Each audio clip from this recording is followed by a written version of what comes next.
Fractions. The very sound of the word, well, it kind of freaks most of us out. So here, I'm going to take a stab at explaining the progression of fractions. And it begins in first grade. And it starts with a crazy word, partition. And I think that students should be able to use that word as well. So in first grade, students should be able to partition squares and rectangles into halves and quarters, which can also be represented or called fourths. The vocabulary development here is the biggest piece in first grade. So they could also say a quarter of, a fourth of, or a half of. In second grade, students build on their understanding of halves, quarters, and fourths, and they're introduced to the idea of thirds. Again, they should be using that term, thirds or a third of. When students leave second grade, a big piece of understanding they should leave with is though even though shapes can appear different, they actually can have the same size. So this brings us to third grade. It's a really big year for the development of fractions because here students are beginning to really truly develop that meaning of a fraction. And it's the first time that students see fractions written as a symbol. So even though we're talking about symbols, we really need to place our emphasis as teachers on the visual representation of fractions. So how can we do that? Well, one way we can do that is by creating a length model. Here you see that we've taken a strip of paper and folded it up into 4 parts.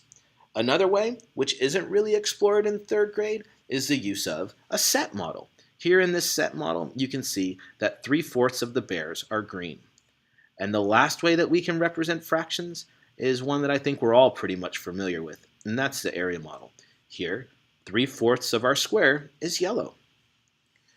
As students are building this understanding, we need to make a connection back to their understanding of what they have with whole numbers. So just as whole numbers, take for example this number 4, is built from units of 1, fractions, in this case 3/4, is built from 3/1/4, a fourth plus a fourth plus a fourth. Big understanding here. Let's go back to that length model. Well, that length model is a really powerful tool because it helps build students' understanding, which can also be done through a number line. Here's another number line. What number is the question mark? Here, let me help. Wait a minute, that's greater than 1. Well, in third grade, students need to see that fractions can also represent numbers greater than 1. It's the sum of unit fractions. So we might want to get students to begin counting with fractions. 1/3, 2/3, 1, 4/3, 5/3, 2. Let's get our students counting by fractions. Counting circles are a great tool to get students understanding and seeing the sum of unit fractions and that repetition and the structure of numbers.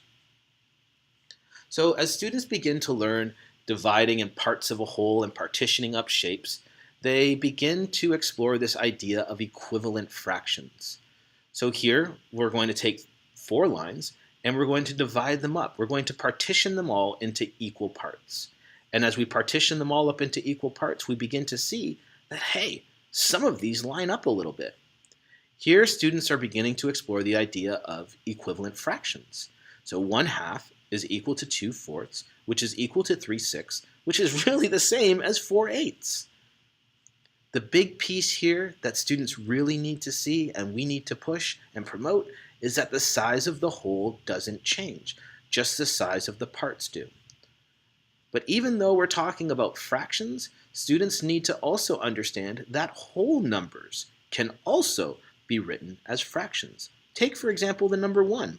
Here's 3 ways that we can represent that number 1. As students begin to build that understanding and they continue to build their understanding, we compare fractions. Here, 1/4 is greater than a half. Now you might be thinking I'm crazy, but I'm not. See, 1/4 is, yep, 1/4 is greater than a half. It comes back to this understanding that students need to see that we have to be talking about the same size whole. So let's compare these 2 fractions, 3/4 and 5/4. Well, here we see that a quarter is a rhombus. So if we have 3 1/4, that's actually less than 5 1/4. And that's a common denominator strategy. Another way we can compare fractions is is if we have a common numerator. Here we have 1 as a common numerator. Yeah, common numerator. It doesn't quite sound right, but here students have this understanding and should be building this understanding of a common denominator and common numerator. Here students can see that 1/6 is actually a smaller piece than 1/3, and therefore it's less.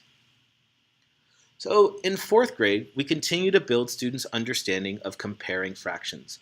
They come to us with this understanding of common denominators, common numerators, and here's another strategy students can use to compare 7/8 and 11/12. Now, they're both missing one part from a whole. But students know, because of their understanding of a unit fraction, that an eighth is actually larger than a 12th, and therefore it's farther away, it's missing a greater piece of its whole. And the last strategy we can use to compare fractions is with a benchmark. Here we'll use a benchmark of a half. Well, we know that 4/8 is equal to a half, and half of 5 is 2.5. Yep, we're not using any butterflies here, and butterflies have no place with comparing fractions. So we have 4 strategies for comparing fractions, but let's go back and revisit that idea of building equivalence. Well, here we have a half, and if we take our half and we multiply it by 2 by dividing it, we can actually see that 2/4 is the same as a half. And if we repeat that procedure, we see that we have 4/8. Here, this area model helps students visually see equivalent fractions. Now, after students have explored with fractions lots of times, they begin to see this pattern in numbers. And I think it's our job as the teacher to kind of allow them to see this. So students begin to see that whatever we do to the numerator, we do to the denominator. But I think that it's important that kids come up with that understanding, not just us telling them. There's a whole bunch happening here in this crazy world of fractions. So hopefully we can all make sense of it, so we're not scared of them. Let's continue the conversation online. Take care.